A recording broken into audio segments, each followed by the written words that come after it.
Lygiagretainis. Pamoka trumpai, paprastai, aiškiai. Lygiagretainis tai keturkampis, kurio priešingos kraštinės yra lygiagrečios. Duotoje figūroje kraštinė LM yra lygiagreti kraštinė KN, abi yra vienodo ilgio.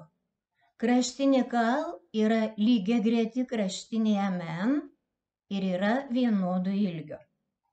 Lygiagretainio priešingi kampai yra vienodo dydžio. Kampas K yra lygus kampui M, kampas L yra lygus kampui N. Jei nubrėžtume įstrižainės, jos viena kitą padalintų pusiau.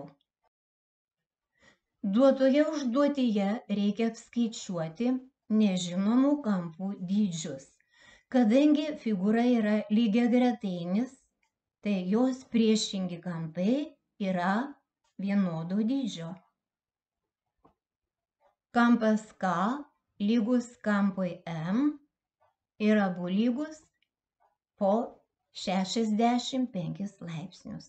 Kampas L lygus kampui N ir abu lygus 115 laipsnių. Ko mokys? Lygiagretainis. Ką sužinojai?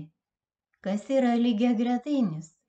Kokios yra priešingos lygiagretainių kraštinės?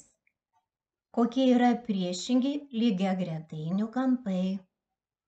Jei atsakei šiuos klausimus, tau puikiai pavyks atlikti užduotis.